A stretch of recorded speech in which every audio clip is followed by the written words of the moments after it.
Okay, 1 minute में start करते हैं ना सर, तब तक किसी को ज्वाइन करना रहेगा तो।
Good evening everyone. आपका माइक बंद रखिए, आपका वीडियो चालू कीजिए। प्रेयर से स्टार्ट करेंगे। Keep your back straight, eyes closed, breathe out, breathe in, breathe out, breathe in, breathe out. 3 Omkar chanting. Breathe in,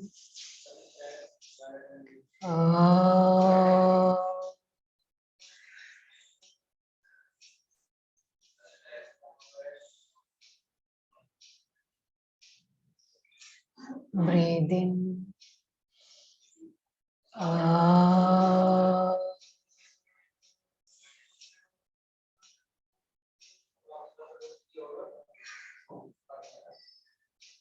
breathe in,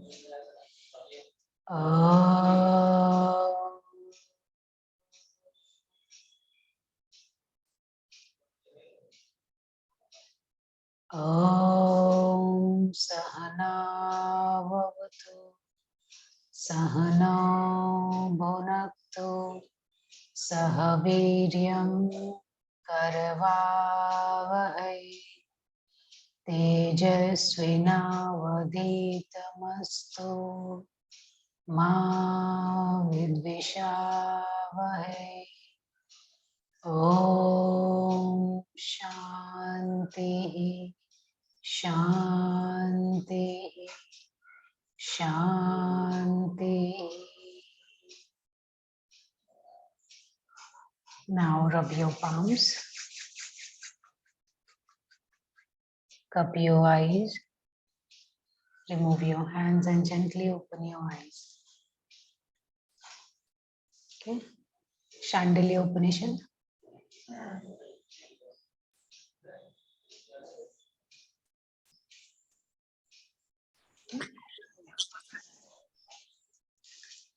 Shandilya Upanishad थोड़ा रिवाइज कर लेते हैं। शांडिल्य उपनिषद एक, ये 10 मुख्य उपनिषद में नहीं है, इसलिए इसको माइनर उपनिषद के अंदर रखा है। और जो 20 योगा उपनिषद है, 20 योगा उपनिषद है, उसमें से ये एक उपनिषद है। किसी का माइक चालू है? 1 मिनट। हाँ, ओके।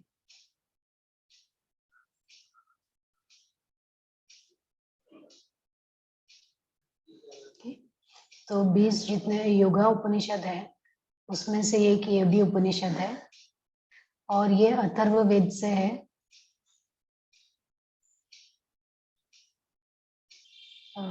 मीटिंग रिकॉर्ड हो रही है ना सर? यहाँ पे मुझे कुछ मैसेज आया। हाँ, रिकॉर्ड हो रही है।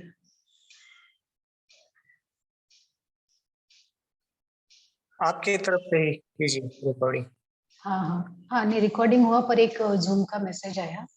ओके, नाउ ये अथर्ववेद से है और इस उपनिषद में ज्यादा से ज्यादा उन्होंने जो योगा टेक्निक्स है, यम है, नियम है, आसन है, प्राणायाम है, प्रत्याहार है, धारणा है, ध्यान है, समाधि है, उन सबके टेक्निक के बारे में बात की है। मुद्रा है, बंध है, नाड़ी है, प्राण है ना, इन सबके टेक्निक के बारे में बात की है। ठीक? और इसमें 3 चैप्टर हैं और 3 चैप्टर में जो सेक्शन है वो कई सेक्शन है। और फर्स्ट चैप्टर जो है उसमें अष्टांग योगा के बारे में दिया है। अब इसमें 10 यम और 10 नियम बताया है। 8 आसन 8 है, प्रत्याहार 3 है और प्रत्याहार के बाद प्राणायाम तक जाने के लिए जो 10 नाड़ी हैं, 10 प्राण है और कुंडलिनी शक्ति के लिए ईड़ा, पिंगला और सुषुम्ना किस तरह से काम करते हैं उसके बारे में बताया है। और नाड़ी प्यूरिफिकेशन किस तरह से हो सकती है नाड़ी शोधन प्राणायाम करके, वो बताया है। और प्राणायाम प्रणव के साथ कैसे करना है उसकी चर्चा की है। और सुषुम्ना नाड़ी का प्यूरिफिकेशन किस तरह से नाड़ी शोधन के द्वारा होता है वो। 5 प्रकार के प्रत्याहार, 5 प्रकार की धारणा, 2 प्रकार का ध्यान और 1 प्रकार की समाधि, इस तरह से इसमें डिस्क्रिप्शन है।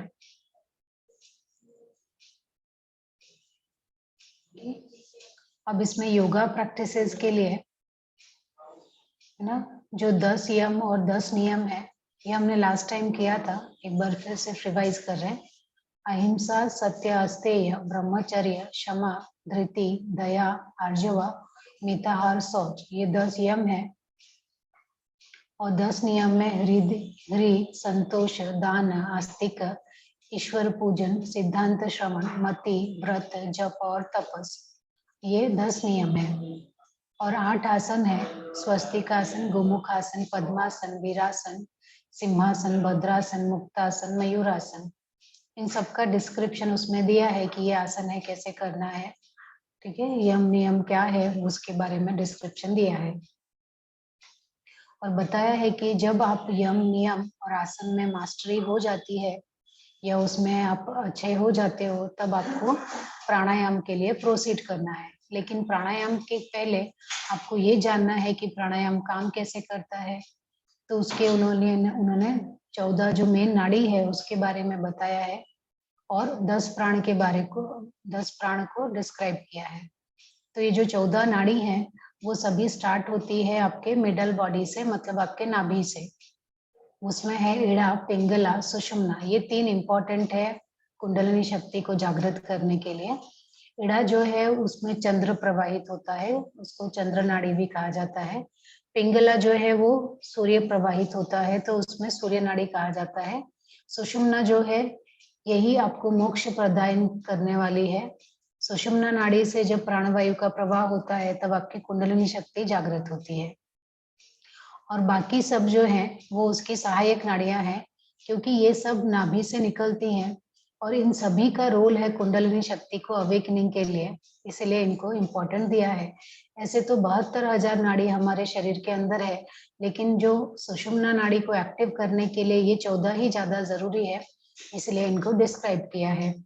तो सरस्वती, वारुणी, पूषा, हस्तजीवा, यशस्विनी, विशोधरी, कुहू, शंखनी, पायश्वनी, अलम्बुसा और गांधारी, ये जो 14 नाड़ी है इनका लोकेशन कहाँ कहाँ से वो निकलती हैं उसके बारे में अब उसमें डिस्क्राइब किया है। और 10 प्राण है, प्राण, अपान, समान, उदान, व्यान, नाग, कूर्म, क्रीकर, देवदत्त, धनंजय। इसके बारे में हमने इसके पहले का जो उपनिषद था उसमें मैंने ईड़ा, पिंगला, सुषुम्ना और 10 प्राण का लोकेशन, उसका फंक्शन क्या है वो आपको भेजा था। तो यहाँ पे भी एकदम सेम फंक्शन है और उनका लोकेशन भी सेम है। अब इतना जानने के बाद उन्होंने बताया कि प्राणायाम की शुरुआत करने से पहले आपको नाड़ी शोधन करना है, अपनी नाड़ी को शुद्ध करना है। नाड़ी शोधन के लिए उन्होंने जो नाड़ी शोधन प्राणायाम की टेक्निक है कि इनहेल करो ईड़ा से और फिर कुंभक करो, फिर एक्सेल करो पिंगला से, फिर inhale Pingala, hold the breath and exhale through Ida. इस तरह से जो हम नाड़ी शोधन करते हैं वही टेक्निक दिया है और बताया है कि उस टेक्निक को आइदर यू डू 43 डेज और 7 मंथ और 1 ईयर, ऐसे 3 चरण में आप उसको कर सकते हो। और उसका अभ्यास करने के लिए उन्होंने बताया है कि दिन में 4 बार करना है और हर बार 80 टाइम्स करना है। जैसे सुबह का समय है, अर्ली मॉर्निंग जो ब्रह्म मुहूर्त है, उसमें आपने 80 राउंड्स किया, लंच के पहले, दोपहर के पहले आपने 80 राउंड्स किया, शाम को 80 राउंड्स और मध्य रात्रि को या सोने से पहले 80 राउंड्स। वैसे टोटल 320 राउंड एक दिन में करना है।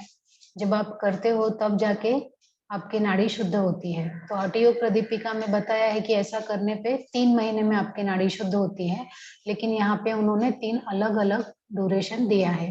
ये 3 ड्यूरेशन में आप करो, 3 बार करो, 4 बार करो दिन में, पर ऐसा करो। और ये करते हुए उन्होंने बताया कि उसमें ओमकार को कैसे ऐड करना है, अकार उकार मकार।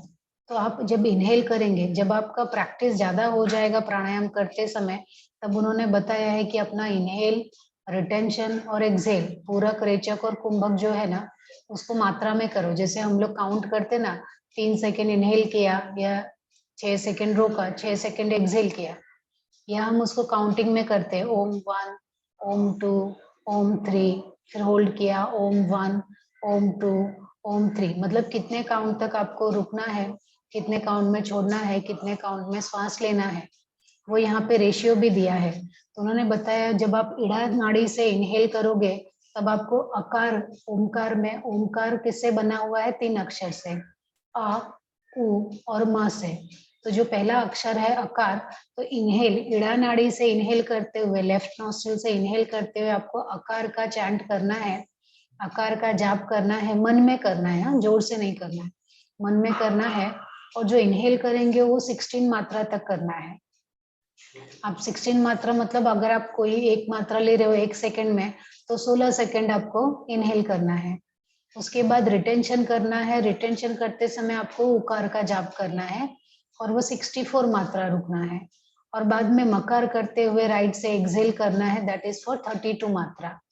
इस तरह से आपको, जैसे नाड़ी शोधन करते हैं सेम टेक्निक, लेकिन जब आप है ना 43 डेज, 7 मंथ या 1 ईयर कर लेते हो तब जाके आपको ये मात्रा मिलती है। ये हाईएस्ट मात्रा है, उन्होंने ये बताया है ना, दिस इज द हाईएस्ट मात्रा। आप इसके, हमारा जो बिगिनिंग होगा वो शायद 3 सेकेंड से होगा, 3 सेकेंड इनहेल करना, 6 सेकेंड रुकना या 3 सेकेंड एक्सहेल करना, हमारा स्टार्टिंग ऐसा होगा। तो 3 सेकेंड को ही आप हाईएस्ट कितना लेके जाना है आपको वो बताया है यहाँ पे।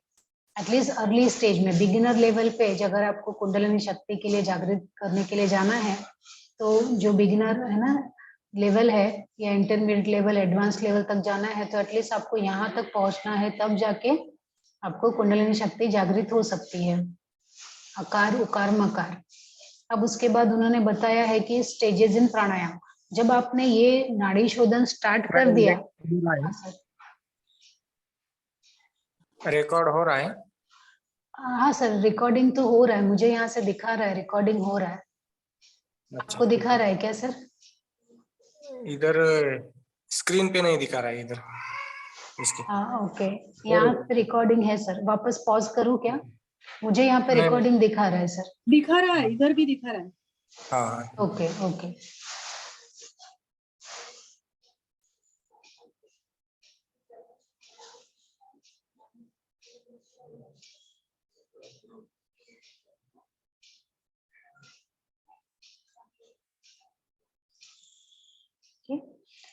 अब स्टेजेस इन प्राणायाम, तो जब आप इस तरह से नाड़ी शुद्धि करेंगे ना, तो ये नाड़ी शोधन करते करते आपको 3 स्टेजेस से गुजरना पड़ता है। तो पहले स्टेज में क्या होगा, जब ये नाड़ी शोधन आप स्टार्ट करोगे और अपनी ये मात्रा तक पहुंचोगे ना, तो पहले स्टेज में क्या होगा, पसीना छूटेगा आपके शरीर से। आप भी अगर ऐसे भी अगर आप योगा अभ्यास करते हो ना, आप जो भी आपका रेगुलर है, जैसे आप 5 मिनट अनुलोम विलोम या नाड़ी शोधन का अभ्यास करते हो, जैसे ही आपने वो 5 मिनट को थोड़ा ज्यादा बढ़ाया, 6 मिनट, 7 मिनट या 10 मिनट किया ना, तुरंत आप देखोगे आपका शरीर जो है वो गर्म हो जाता है और हल्का सा एक स्वेटिंग आ जाता है। अगर आपने अभी तक अभ्यास नहीं किया तो एक बार आप उसको प्रैक्टिस करके देख सकते हैं। पहला ही लेवल प्रैक्टिस करना, दूसरे तीसरे लेवल तक मत जाना क्योंकि वो आपके लिए नहीं है। तो पहला लेवल तो कोई भी इसका अनुभव कर सकते हो कि जैसे आपका जो लिमिट है उससे ज्यादा जैसे ही अभ्यास करोगे तो आपको शरीर में एक गर्मी का एहसास होगा। तो जब ये नाड़ी शोधन आप स्टार्ट करोगे तो पहले स्टेज में आपको पसीना निकलेगा। जब आप सेकेंड स्टेज में पहुंचोगे तब आपका बॉडी जो है ना उसमें कंपन होगा, शिवरिंग होगा ना, वाइब्रेशन होगा, क्योंकि आपने ये वाइब्रेशन का अनुभव है ना आसन करते समय भी किया होगा। जब आप बैकवर्ड बेंडिंग करते हो ना, खड़े होके थोड़ी देर एक्स्ट्रा खड़े हो जाओ तो देखो बॉडी वाइब्रेट होता है। नौकासन वगैरह करते हैं ना जब बैठ के, नवासन या नौकासन, तो उसमें भी बॉडी वाइब्रेट होता है ना, क्योंकि आप अपने एफर्ट से ज्यादा कर रहे हो, आपके कंफर्ट जोन से ज्यादा कर रहे हो। तो इसमें भी जब आप मिडिल स्टेज में आते हो तो आपका बॉडी ट्रिमर करता है, कंपन करता है। और प्राणायाम करते समय लास्ट स्टेज में आते आते ना आपका जो शरीर है, लेकिन अगर आपका अभ्यास आप कंटिन्यू कर रहे हो तो लास्ट स्टेज में आपका बॉडी इतना हल्का हो जाता है कि वो फ्लोर से अपने आप ऊपर उठ जाता है। ठीक है, तो ये प्राणायाम के 3 स्टेजेस बताए हैं। और प्राणायाम करते समय उन्होंने बताया है कि आपको ये 3 बंद लगाने हैं, मूल बंध, जालंधर बंध और उड्डयन बंध। इसका टेक्निक भी उसमें दिया है। मूल बंध मतलब आपका कॉन्ट्रैक्शन एरिया लॉक करना, पेरिनियम एरिया को लॉक करना। जालंधर मतलब आपका चिन लॉक करना, आपका चिन जो है वो जगुलर नॉच के नॉच है वहां पे फिक्स करना। उड्डयन बंध में एब्डोमिनल लॉक है, स्टमक को अंदर खींच के ऊपर की तरफ पुल करना। तो ये तीनों बंध लगाना है आपको नाड़ी शोधन करते समय। और उसके साथ ही आपको अकार, उकार, मकार का जाप भी करना है। इतना करने के बाद जब आपकी नाड़ी शुद्ध हो जाएगी तब आप ये 3 प्रकार के प्राणायाम कर सकते हो। उसमें पहला बताया है सूर्य भेदन प्राणायाम। सूर्य भेदन प्राणायाम क्या है? आपके लेफ्ट को बंद करना है, राइट से श्वास अंदर लेना है, कुंभक करना है और लेफ्ट से रेचक करना है। फिर से राइट से पूरक करना है, होल्ड करना है और लेफ्ट से रेचक करना है। यह है सूर्य भेदन प्राणायाम। और उज्जयी प्राणायाम के लिए उन्होंने बताया है आपको इनहेल करना है थ्रोट से, फिर कुंभक करना है और एक्सहेल करना है लेफ्ट नॉस्ट्रिल से। जैसे हठयोग प्रदीपिका में टेक्निक है, सेम टेक्निक यहाँ पे भी चारों प्राणायाम का टेक्निक एकदम सेम बताया है जैसे हठयोग प्रदीपिका या गिरण संहिता में है। नाउ शीतकारी प्राणायाम के लिए उन्होंने बताया, शीतली और शीतकारी के लिए कि सी की आवाज निकालते हुए इनहेल करना है, नॉस्ट्रिल से एक्सहेल करना है। और शीतली के लिए भी बताया है कि टंग से श्वास लेना है और नॉस्ट्रिल से श्वास को छोड़ना है।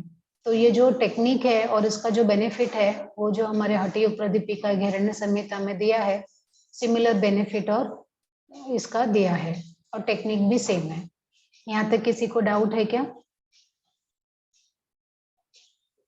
अब यहाँ पे बताया है कि 2 प्रकार के कुंभक होते हैं जो हम श्वास रोकते हैं ना। अभी कुंभक का 2 नाम है, एक तो कुंभक वो जो हम श्वास रोकते हैं उसको भी कुंभक कहा जाता है, और हठयोग प्रदीपिका में प्राणायाम को ही प्राणायाम ना बोल के कुंभक कहा गया है। ठीक है, तो यहाँ पे हम लोग क्या देखते हैं, जो रिटेंशन है ब्रेथ का, वो जो कुंभक है उसके 2 प्रकार बताए हैं। एक तो सहित कुंभक और एक केवल कुंभक। सहित कुंभक क्या होता है? जिसमें रेचक और पूरक इंक्लूड होगा, वो होगा सहित कुंभक। जैसे अभी मैंने श्वास लिया, फिर श्वास को रोका, फिर श्वास छोड़ा। या मैंने जब सूर्य भेदन किया, सूर्य भेदन करते समय मैंने क्या किया, श्वास को अंदर लिया, श्वास को रोका, श्वास को छोड़ा। तो सूर्य भेदन क्या है? वो सहित कुंभक का एक प्रकार है। उज्जयी प्राणायाम क्या है? उसमें भी मैंने श्वास को लिया, श्वास को रोका और श्वास को छोड़ दिया। तो उसमें रेचक और पूरक भी है। कुंभक के साथ क्या है? रेचक पूरक भी है। शीतकरी, शीतली और शीतकरी में भी ऐसा ही है, पूरक और रेचक है। तो ये चारों भी है ना सहित कुंभक प्राणायाम आप बोल सकते हो, उसके प्रकार है।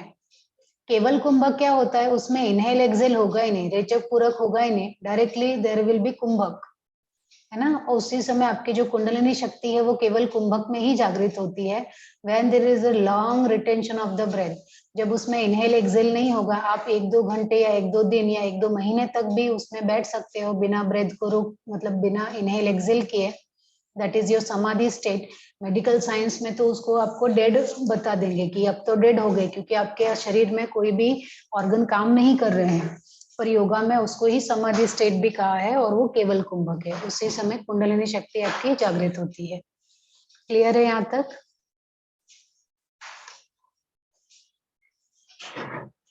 अब इसको करने के लिए उन्होंने बताया है कि ये जो प्राणायाम प्रैक्टिस करोगे ना, तो उसमें आपको खेचरी मुद्रा और महामुद्रा के साथ ये जो आपका बंध है वो अप्लाई भी करना है उसके साथ। ओके, तो खेचरी मुद्रा क्या है? खेचरी मुद्रा क्या है? आपका जो टिप ऑफ द टंग है उसको अपर पैलेट पर टच करना, वो आपका खेचरी मुद्रा है।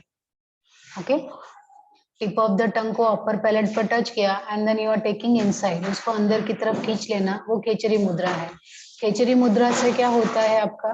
ये एक मुद्रा है। मुद्रा का फंक्शन क्या है कि आपके बॉडी में जो एनर्जी है उसका एक सर्किट क्रिएट करना, एनर्जी को बाहर नहीं जाने देना।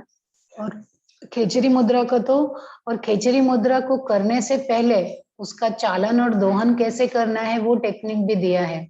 चालन दोहन मतलब करना कि मिल्क के साथ, दूध के साथ उसको, है ना, उसको आपको रोज उसको लंबा करना है, उसके साथ मसाज करना है।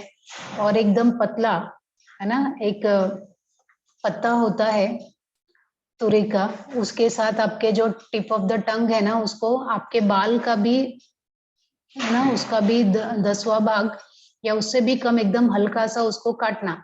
तो इस तरह से आपको ये करते हुए खेचरी मुद्रा के लिए टंग को तैयार करना, और फिर खेचरी मुद्रा का अभ्यास करते हुए भी आप ये प्राणायाम में अप्लाई करो। और महामुद्रा है, महामुद्रा में क्या करना है, जैसे आप जानुशिरासन आसन में बैठते हो ना, वैसे ही आपको बैठना है, लेकिन आपका जो हिल है वो पेरिनियम के पास लगाना है, मूलबंध के पास लगाना है। आपको टो को टच किया है और उस समय आपको तीनों बंद अप्लाई करना है, और आपके अवेयरनेस को सारे जितने चक्र हैं सारे चक्र पे अपना अवेयरनेस लेके जाना है। यह है आपका महामुद्रा। क्लियर है यहाँ पे? अभी उन्होंने बताया है कि इसके साथ साथ आपको षटकर्म का भी अभ्यास करना है। अभी यहाँ पे ना उन्होंने षटकर्म के लिए कोई भी और कुछ बताया नहीं, सिर्फ नौली चालन का डिस्क्रिप्शन दे दिया कि ये भी करो। हठयोग प्रदीपिका में पूरे 6 षटकर्म का नाम दिया है, डिस्क्रिप्शन दिया है। यहाँ पे ऐसा नहीं है, यहाँ पे उन्होंने षटकर्म में बताया नौली चालन करो, क्योंकि आपके जो षटकर्म में जो बेस्ट षटकर्म है वो है नौली। 6 में से जो बेस्ट है वो है नौली, मतलब जिसने नौली कर लिया वो बाकी सब भी बेनिफिट उसको मिल ही जाएगा। तो नौली चालन भी बताया है, जैसे नौली के जो प्रकार हैं, वाम नौली, दक्षिण नौली, मध्य नौली, और चौथा है नौली चालन। तो अपने स्टमक को, बाबा रामदेव को देखा ना, अपने पेट को घुमाते हैं, वही नौली चालन है। तो इस प्रैक्टिस को भी बताया है कि ये प्रैक्टिस का भी अभ्यास आपको करना है। तो ये सब इंक्लूड होंगे आपके प्राणायाम में और नाड़ी शुद्धि में, है ना। अब इसके बाद उन्होंने बताया है प्रत्याहार। प्रत्याहार का मतलब क्या है, मुझे कोई समझाएगा क्या? प्रत्याहार मतलब क्या?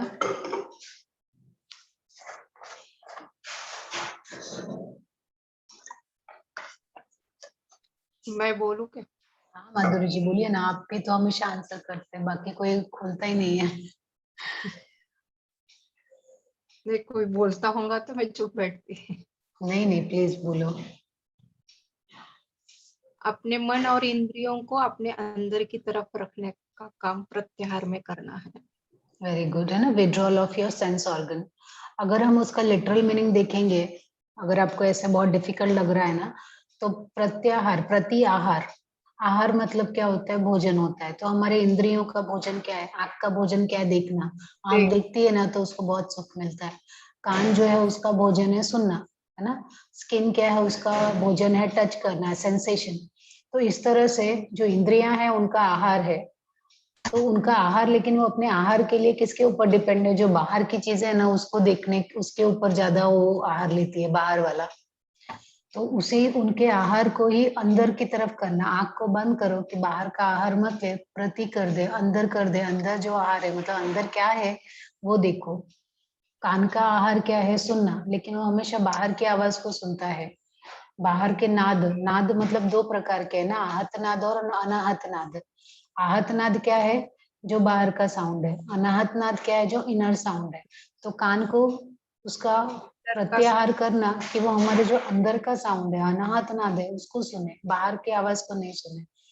तो इस तरह से हमारे जितनी इंद्रियां हैं उनका जो आहार है उनको प्रति करना, उनको अंदर की तरफ करना, इंट्रोवर्ड करना, वही है प्रत्याहार। ठीक है, तो यहाँ पर भी प्रत्याहार का वही मीनिंग दिया है जो बाकी टेक्स्ट में है। क्लियर है सबको? क्योंकि यहाँ पे किसी का वीडियो चालू नहीं है तो मैं किसी का चेहरा भी नहीं देख सकती कि आपके चेहरे पे एक्सप्रेशन क्या है, तो मैं बता ही नहीं सकती कि आपको समझा है कि नहीं समझा। पर अगर कोई आवाज नहीं है तो मैं अज्यूम करती हूँ कि आपको सब समझ रहा है। और प्रत्याहार के लिए उन्होंने बताया है कि उसी के साथ धारणा और प्रत्याहार को उन्होंने कंबाइन किया है कि जब आप है ना शरीर के एक एक हिस्से पे अपना ध्यान लगाएंगे, धारणा करेंगे, तो उसमें ही आपका प्रत्याहार हो जाता है। तो उन्होंने 18 इंपॉर्टेंट प्लेसेस बताए हैं आपके शरीर में जहां पे आपको धारणा करनी है। धारणा करना मतलब क्या? कॉन्सेंट्रेट करना। धारणा ध्यान समाधि का कॉन्सेप्ट आपका क्लियर है क्या? कोई मुझे समझाएगा धारणा ध्यान समाधि? देशबंधश्च चित्तस्य धारणा, पतंजलि का यह सूत्र, हाँ, जिसमें जैसे प्रत्याहार के बाद हमने इंद्रियों को अंदर रखने का प्रयास किया, तो वो बार बार उसी जगह पर अपना ध्यान रखना है। बराबर बराबर। जैसे कि अभी मैं हूं ना, अभी धारणा ध्यान समाधि उसमें 3 चीजें होती है। अभी धारणा है उसमें 3 चीजें हैं। जैसे मुझे है ना फोकस करना है, कृष्णा के ऊपर मुझे ध्यान लगाना है। ओके, तो अभी मैंने क्या किया, कृष्णा की एक मूर्ति ली है, कृष्णा की मूर्ति को मैंने सामने रखा और मैं ध्यान के आसन में बैठ गई और कृष्णा को देखते हुए मैंने ध्यान लगाया। अभी ये स्टेज पे मैं क्या कर रही हूँ, कृष्णा के ऊपर आंख बंद करके ध्यान लगा रही हूँ। तो मुझे क्या पता चल रहा है कि मुझे ये भी पता है कि मैं सुषमा हूँ और मुझे ये भी एहसास है कि मैं कृष्णा के ऊपर ध्यान लगा रही हूँ।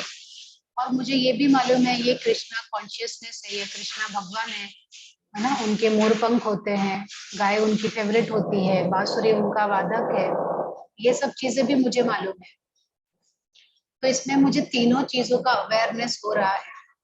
तो मैं कृष्णा के ऊपर ध्यान लगा रही हूँ ना, कृष्णा कॉन्शियसनेस जो कृष्णा चेतना है, लेकिन उसके साथ साथ में जब मैं कृष्णा को देख रही हूँ ना, तो मेरा ध्यान तो कृष्णा कॉन्शियसनेस के ऊपर एक बार जाता है, लेकिन थोड़ी देर में ना मेरा ध्यान उनके बांसुरी पे जाता है और बांसुरी के बाद मुझे और कुछ याद आ जाता है, कोई एक म्यूजिक याद आ जाएगा, बांसुरी से रिलेटेड मेरी जो मेमोरी है वो कहीं मुझे और लेके जाएगी। फिर मुझे ध्यान आता नहीं, मैं तो कृष्णा कॉन्शियसनेस के ऊपर ध्यान कर रही हूँ, फिर से मैं अपना ध्यान लाती हूँ। फिर मुझे ध्यान आता है कि अरे गाय जो है वो कृष्णा की फेवरेट है, जो चित्र में वो हमेशा गाय के पास रहते हैं, तो मुझे गाय से कुछ और ध्यान आएगा तो मैं वहां चली जाऊंगी, थोड़ी देर के बाद फिर से मैं वापस आऊंगी। तो इस तरह से जो मेरी ध्यान की वस्तु है उसके ऊपर मैं ध्यान लगाने के लिए बार बार प्रयत्न कर रही हूँ। और प्रयत्न करने के साथ साथ लेकिन मेरा ध्यान जो है वो कृष्णा के आसपास जो चीजें हैं उसी से मैं बाहर जा रही हूँ, अंदर आ रही हूँ, बाहर जा रही हूँ, अंदर आ रही हूँ। तो ये जो है धारणा है, धारणा में 3 चीजें हैं, मैं हूँ, कृष्णा है, और कृष्णा के ऊपर मैं ध्यान लगा रही हूँ। ये जो अवेयरनेस है ये भी आपको होता है। तो सब्जेक्ट, ऑब्जेक्ट और इंटरेक्शन, ये जो 3 चीजें हैं वो धारणा में होती है। अब ध्यान जो है ना, ध्यान में सिर्फ 2 ही चीजें बचती हैं। ध्यान में मैं हूँ और कृष्णा है, और लेकिन मैं ये भूल जाती हूँ कि मैं ध्यान लगा रही हूँ, बस मैं हूँ और कृष्णा है, मुझे इतना ही ध्यान रहता है। मैं ध्यान लगा रही हूँ, ये जो प्रोसेस है ना वो ध्यान में निकल जाता है, वो पता ही नहीं चलता ध्यान में। तो इंटरेक्शन जो है वो नहीं है। तो ध्यान में 2 ही चीजें बचती है, मैं और कृष्णा। मैं ध्यान लगा रही हूँ इसका अवेयरनेस नहीं रहता है। जब तक आपको इसका अवेयरनेस है, इसकी जानकारी है कि मैं ध्यान कर रही हूँ, तब तक वो धारणा ही है, ध्यान नहीं है। जब आपका ध्यान हो जाएगा तब वो जो प्रोसेस है उसका आपको आभास नहीं होगा। और समाधि क्या है, समाधि में आपका कृष्णा में मर्ज हो जाना और ये समझना कि मैं ही कृष्णा हूँ। तो समाधि में सिर्फ एक ही चीज बचती है, वो है कृष्णा कॉन्शियसनेस। क्योंकि मैं कृष्णा में मर्ज हो गई, मुझे लगता है मैं ही कृष्णा हूँ या कृष्णा मुझ में ही है, उसमें दो चीज नहीं रहती। जैसे नमक अगर पानी में डालेंगे तो घुल जाता है, तो हमें पता ही नहीं चलता नमक कहाँ है पानी कहाँ है, दोनों मिक्स हो जाते हैं। वैसे ही समाधि में आत्मा परमात्मा में मर्ज हो जाती है, उसमें कुछ पता नहीं रहता है। क्लियर है? अब उस कॉन्सेप्ट को ध्यान में रख के आप ये पढ़ेंगे।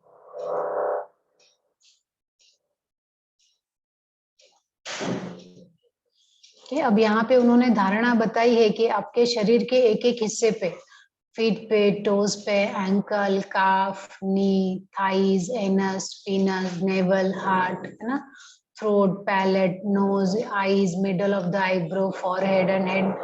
और आपके हेड में असेंडिंग और डिसेंडिंग ऑर्डर में आपको ध्यान लगाना है। तो आपने पहले अपने टो से फीट से स्टार्ट किया धारणा, शरीर के ऊपर के हिस्से तक लेके आए और फिर शरीर के ऊपर के हिस्से से टो तक जाना है। इस तरह से असेंडिंग और डिसेंडिंग ऑर्डर में आपको कंटिन्यूअसली धारणा करती रहनी है अपने शरीर के ऊपर, एक एक ऑर्गन के ऊपर। तो ये करते हुए ही आपका प्रत्याहार भी हो जाता है और आपकी धारणा भी हो जाती है। तो इस प्रकार प्रत्याहार के लिए उन्होंने 5 प्रकार बताया है। तो प्रत्याहार जो है, ये 5 जो एलिमेंट है उनके ऊपर भी हम लोग ध्यान लगाते हैं। तो पृथ्वी पे लगाया तो वो पृथ्वी का प्रत्याहार होगा, जल पे लगाया तो जल का प्रत्याहार। तो प्रत्याहार धारणा को उन्होंने मिक्स करके समझाते हुए बताया है। अब उन्होंने धारणा बताई है, धारणा मतलब अपना मन एक ही ना, fix the mind in the आत्मा। अपना जो मन है या आपका जो चेतना है उसको एक ही जगह पे आत्मा पे लगाना, वही धारणा है। And bringing the external Akash into the Akash of the heart. अब इसमें धारणा में उन्होंने दूसरा बताया है कि आपका जो आकाश तत्व है ना, आपका धारणा करते समय जैसे ये 5 तत्व बताए हैं उन्होंने कि ये 5 एलिमेंट्स पे आपको धारणा करनी है। तो अपने ही आपका जो अवेयरनेस है वो आकाश तत्व जो आपके अंदर है और आकाश तत्व जो बाहर है, उन दोनों पे जब आप धारणा करते हो, कंसंट्रेट करते हो, तब आपका प्रत्याहार भी हो जाता है और आपकी धारणा भी हो जाती है। तो धारणा अपने आत्मा पे धारणा करना, उस आकाश तत्व पे धारणा करना और उसके साथ इनके जो देवता है 5 एलिमेंट के, उन पे धारणा करना। तो इस तरह से उन्होंने धारणा बताई है।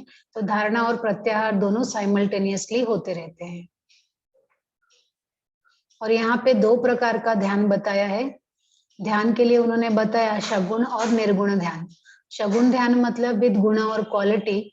शगुन is the meditation of a मूर्ति, मतलब साकार और निराकार बोलते हैं ना, ये वैसा ही है। निर्गुण विदाउट क्वालिटी। निर्गुण is on the reality of the self. शगुन ध्यान करना मतलब जब हमारे पास कोई स्थूल ऑब्जेक्ट है जिसके ऊपर हम ध्यान कर रहे हैं, स्थूल वस्तु है कोई, है ना, कोई ग्रॉस बॉडी है, उसके ऊपर जब हम ध्यान कर रहे हैं, जैसे मूर्ति है, ओमकार है, या फिर चंद्रमा है, फ्लावर है ना, उसके ऊपर जब हम ध्यान लगाते हैं कि वो कोई स्थूल वस्तु है, तब वो शगुन हुआ, कोई ऑब्जेक्ट है वो।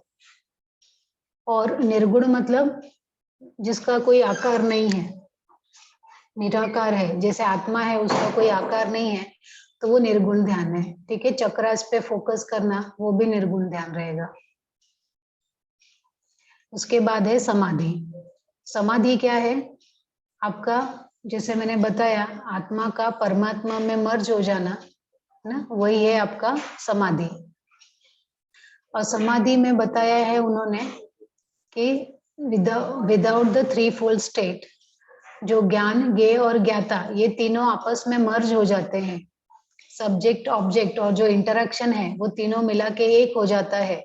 जो ज्ञान है कि मैं जानता हूँ, जो ज्ञेय है कि हाँ मैं जानने वाला हूँ, और जो ज्ञाता है ना कि मैं जानता हूँ, ये तीनों भी चीजें जो है वो एक साथ मर्ज हो जाती हैं, तो वही है समाधि। और इस समाधि स्टेट में ही आपको प्योर ब्लिस मिलता है और आपका जो, आपकी जो आत्मा है, आपको उसका साक्षात्कार होता है समाधि में। ठीक है, अब उसके बाद उन्होंने बताया है ब्राह्मण। तो यम, नियम, आसन, प्राणायाम, प्रत्याहार, धारणा, ध्यान, समाधि, ये हो गया। अब जो है इन सबको समाधि मिलने के बाद क्या, तो इसमें बताया है जो शांडिल्य जी थे उन्होंने सारे वेदों का, जो हमारे 4 वेद है ना, उनका अध्ययन कर लिया था, लेकिन चारों वेदों का अध्ययन करने के बाद भी उन्हें ना ब्रह्म की प्राप्ति नहीं हुई। ठीक है, तो वो जो अथर्व मुनि थे उनसे जानकारी के लिए वो आए कि उन्होंने बोला कि मैंने सारे वेद पढ़ लिया लेकिन फिर भी मुझे ब्रह्म की प्राप्ति नहीं हुई, तो आप मुझे बताइए कि ब्रह्म क्या है, कैसा है। तो उसके बाद अभी आपको अगले अध्याय में उन्होंने बताया है कि जो ब्रह्म है वो निष्काल, सकाल और निष्कल, शकल, ऐसे 3 फॉर्म, काल नहीं है, निष्कल, सकल और शकल निष्कल ऐसे फॉर्म में है। तो ऐसे 3 फॉर्म में बताया है। निष्कल मतलब पार्टलेस, सकल मतलब विद पार्ट्स और शकल निष्कल मतलब विथ एंड विदाउट पार्ट। अभी जो सत्य रूप में है, जो विज्ञान से युक्त है, मतलब जिसमें बुद्धि है, इंटेलेक्ट है, जो आनंद स्वरूप है, जो क्रिया रहित है, कोई एक्शन नहीं करता है ना, ब्रह्म क्या है, जो एक्शन नहीं करता है और वो सर्वव्यापी है, हर जगह है और सूक्ष्म में तो अति सूक्ष्म है और जब उसका ग्रॉस में सबसे बड़ा है, आकाश में भी उससे भी बड़ा है, सूक्ष्म में एकदम सूक्ष्म है वो, और 4 दिशाओं में मुख वाला है, मतलब उसके 4 मुख हैं और वो अमर है। तो ये जो ब्रह्म है ये इसका निष्कल रूप है। ठीक है, और उसके बाद उन्होंने बताया है कि जो सहज है, जो अविद्या है, जो मूल प्रकृति है, जो माया है ना, जो लाल कलर की है, मतलब सत्व, रजस, तमस, लाल, श्वेत और कृष्ण, ऐसे 3 रंग बताए हैं उसके। तो ये तीनों रंग मतलब कि सत्व, रजस और तमस से जो युक्त है उसी को हम माया कहते हैं, है ना। यही ब्रह्म का सकल रूप है। सकल मतलब विथ फॉर्म। हम ब्रह्म को जो अलग अलग रूपों में देखते हैं, जैसे कि ये मेरा लैपटॉप है, या मैं हूँ, या आप हो, या ये किताब है, या ये बॉटल है, या ये कमरा है, ये सब ही ब्रह्म का सकल रूप है, क्योंकि हम उसको देख सकते हैं, स्थूल रूप है वो। लेकिन ब्रह्म का ऐसा रूप जो हमें दिखाई नहीं देता, जो सूक्ष्म फॉर्म में है, वही ब्रह्म का निष्कल रूप है। और कहीं कहीं सकल और निष्कल दोनों मिक्स है। ठीक है,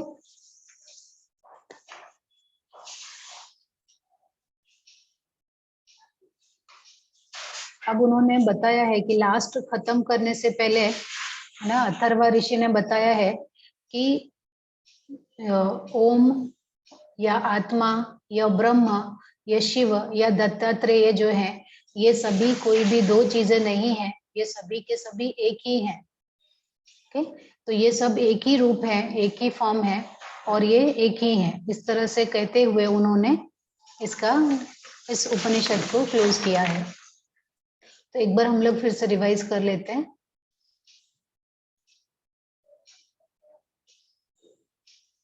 बहुत ही इजी है ये उपनिषद, ज्यादा कुछ नहीं है इसमें।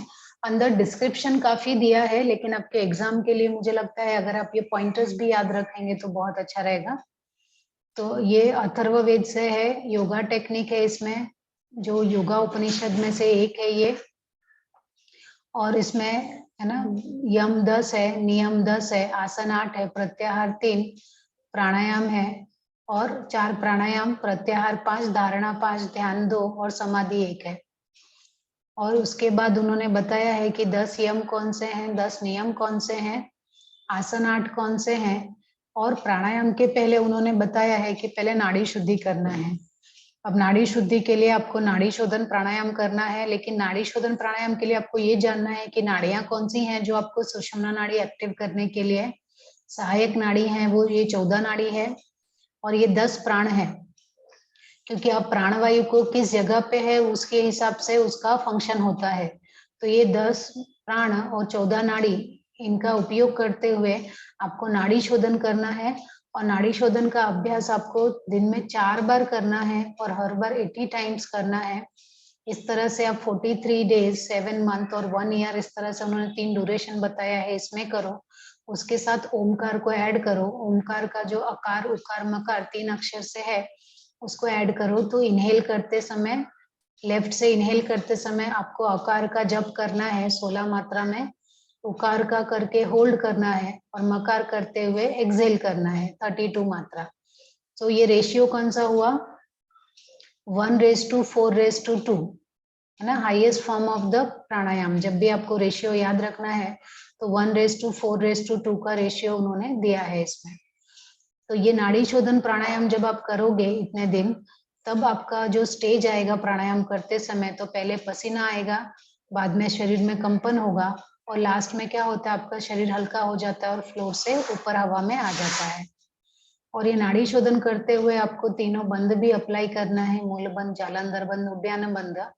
और इन ना बंद और मुद्रा लगाते हुए आपको जो टाइप्स ऑफ प्राणायाम है उनका अभ्यास करना है। सूर्य भेदन का, उज्जयी का, शीतकारी और शीतली का अभ्यास करना है। और उन्होंने बताया है कि जब ये प्राणायाम में आप जब मास्टर हो जाओगे तो आपका कुंभक में आपकी मास्टरी हो जाएगी। लेकिन जब तक आपको ये केवल कुंभक नहीं मिलता, ऑटोमेटिक जो रिटेंशन है ब्रेथ का, जब तक वो नहीं होता तब तक आपको सहित कुंभक का ही अभ्यास करना है। इनहेल करना है, होल्ड करना है और एक्सेल करना है। ये प्राणायाम तब तक करना है जब तक कि आपका केवल का अभ्यास ना हो जाए, क्योंकि केवल कुंभक में ही आपकी कुंडलिनी शक्ति जागृत होगी या आपकी सुषुम्ना नाड़ी एक्टिव होगी। अब इसमें उन्होंने खेचरी मुद्रा और महामुद्रा बताया है। खेचरी मुद्रा को करने से पहले उसका दोहन और चालन कैसे करना है वो डिस्क्रिप्शन दिया है उन्होंने। और उसके बाद महामुद्रा कैसे करनी है वो, तो महामुद्रा में आपके टो को पकड़ के जानुसिरासन में बैठ के आपके जो अवेयरनेस है वो आपके सभी चक्र पे लेके जाना है और जब तक होल्ड कर सकते हैं तब तक रुकना है। और षटकर्म में उन्होंने नौली चालन बताया है कि नौली चालन का अभ्यास करने से आपकी जो पाचन शक्ति है वो बहुत अच्छी हो जाएगी और पॉइजन को भी आप डाइजेस्ट कर सकते हो। और प्रत्याहार 5 प्रकार का बताया है। प्रत्याहार और धारणा को समझाते हुए उन्होंने बताया है कि प्रत्याहार आपके शरीर के हर एक हिस्से पे 18 जो इम्पोर्टेंट प्लेस है वहां पे आपको ध्यान लगाना है और उससे आपका प्रत्याहार हो जाएगा। धारणा के लिए उन्होंने बताया है कि आपके आत्मा पे धारणा करना है और जो आकाश तत्व बाहर है और आपके अंदर है उस आकाश तत्व पे आपको धारणा करनी है। और ये जो पंच महाभूत हैं उनके ऊपर आपको धारणा करनी है। इस प्रकार 3 धारणा बताई है।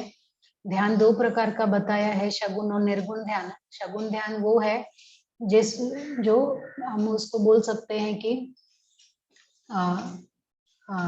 जो स्थूल ध्यान, जिसमें हम किसी ग्रॉस ऑब्जेक्ट को लेते हैं।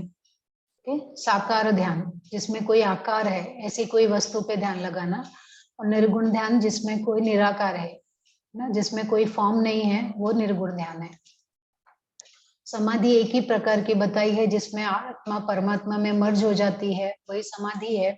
इसमें ज्ञाता, ज्ञेय और ज्ञान तीनों जो है वो मर्ज हो जाते हैं और यही स्टेट है जहाँ पे आपको वो स्टेट मिलता है जिसमें आप खुद को जानते हो। तदा द्रष्टु स्वरूपे अवस्थानम, वो स्टेट है ये। नाउ ब्रह्म को बताते हुए इसमें है ना, शांडिल्य मुनि ने पूछा कि मैंने तो चारों वेद पढ़ लिया लेकिन मुझे अभी भी ब्रह्म की प्राप्ति नहीं हुई, तो मैं क्या करूं? तो अथर्व मुनि ने उन्हें बताया कि ब्रह्म का उन्होंने ये 3 रूप बताया, निष्कल, सकल और सकल निष्कल। उन्होंने बताते हुए बताया कि ये जो सत्य है, जो विज्ञान है, जो आनंद है ना, ऐसे जो सटल चीजें हैं वही जो ब्रह्म का निष्कल रूप है। तो वो निराकार रूप में जो है, जो भी ब्रह्म आपको दिखाई देता है वही निष्कल है। और शकल मतलब कि उसके आकार है उसका, और आकार मतलब जो प्रकृति है वो उसको उन्होंने सकल बताया है। और आप बोल सकते हो कि पुरुष तो नहीं बोल सकते, लेकिन जो सटल चीजें हैं प्रकृति में वो जो है आपका निष्कल ब्रह्म में बताया है। ठीक है। और अंत में उन्होंने बताया अथर्व मुनि ने कि आत्मा, ओम, ब्रह्म, शिव और दत्तात्रेय कोई अलग नहीं है, सभी के सभी एक ही है। ठीक है। तो मैं यहाँ पे एंड करती हूँ। किसी को क्वेश्चन आंसर या कुछ डिस्कस करना है तो पूछ सकते हैं। नेक्स्ट टाइम से मैं स्टार्ट करूंगी योगा मास्टर्स के बारे में। एक एक योगा मास्टर को हम कंप्लीट करेंगे।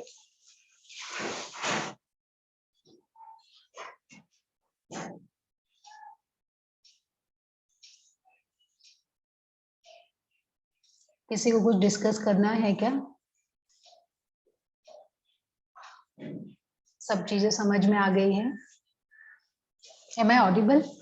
मुझे लगता है हाँ, सुनाई तो दे रहा है। यस मैम, हाँ महेश जी, कुछ बोलना चाहते हैं आप? पूरा आया समझ। ओके, किसी को कुछ डाउट नहीं है ना? या किसी ने पढ़ा ही नहीं? उपनिषद पढ़ा आप लोगों ने? मैंने वो भेजा था। डाउट नहीं है मैम, लेकिन एक बात मुझे ये बोलनी है, जब हम ओंकार बोलते हैं, अकार उकार मकार, तब हम सांस भर के बोलते हैं क्या नहीं बोलते हैं? सांस भरते हुए अकार, है ना? या देखिए, जब आप ओमकार बोलते बोलते हो तब आपको एक्सहेल करना है, लेकिन यहाँ पे इनहेल करते हुए अकार, होल्ड करते हुए उकार और एक्सहेल करते हुए मकार बताया है, ऐसे करना है। वही बताया, वही मुझे कंफ्यूज हो रहा है। मैंने करके देखा, वो नहीं हो रहा है वैसे। नहीं तो ऐसे नहीं होता है ना। अब जैसे अब सोहम है, सोहम तो सोहम भी नहीं होता। आप सोहम करो, ऐसे जोर जोर से नहीं होगा। अभी जब तक उसका अभ्यास नहीं होगा तब तक सोहम भी नहीं होगा। वो तो कितना इजी है। तो वैसे ये भी अभ्यास की बात है। ऐसे हम इसको जब सांस भर के करते हैं तो वो हो जाता है, 16 सेकंड तक वो अकार चला जाएगा, 8 सेकंड, फिर डबल उसमें 16 सेकंड मकार चला, वो उकार चला जाएगा, फिर छोड़ते समय मकार आ जाएगा, वो होता है। लेकिन ऐसे अकार सांस भर के उकार सांस रोकते हुए और छोड़ते हुए मकार, ये थोड़ा हार्ड हो रहा है नहीं है। हाँ, लेकिन क्योंकि हमारा अभ्यास ही कितना है, आप बताओ। यहाँ पे तो आपको रोज मतलब 80 टाइम्स अगर एक टाइम पे करना है। आपको मालूम है एक अनुलोम विलोम कितने मिनट में होता है? मुझे लगता है कि 1 मिनट में एक राउंड आपका होता होगा अगर नॉर्मली। चलो 30 सेकेंड लेते हैं। 30 सेकेंड्स में अगर आपका एक राउंड हुआ तो ऐसे करके कितना होगा आपको? 160 मिनट तो आपको ऐसे ही लगेगा।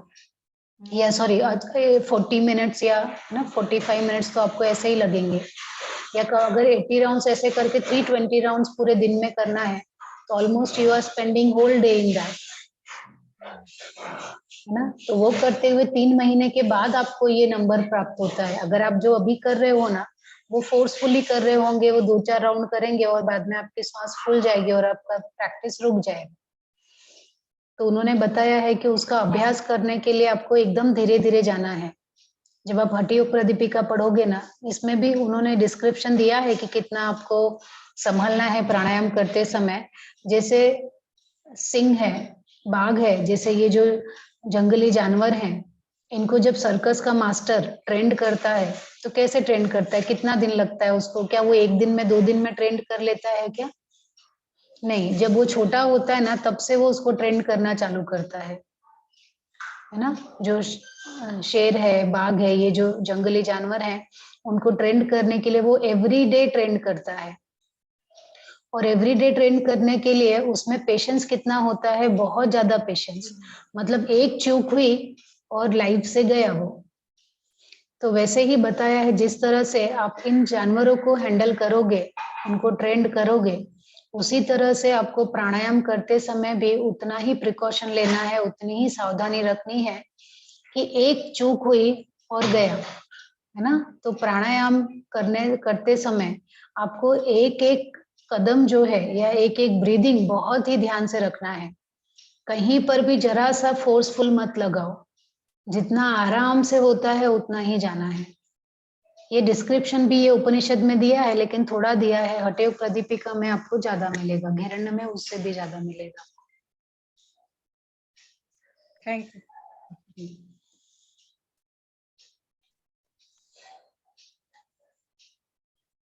चलो, कोई डाउट नहीं है? Should be end here? Yes ma'am. Okay, चलो, back straight, eyes closed, inhale,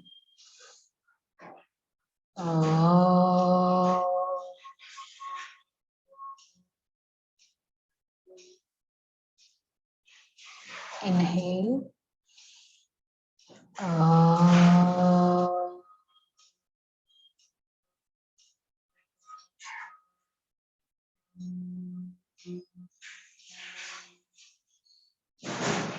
Inhale.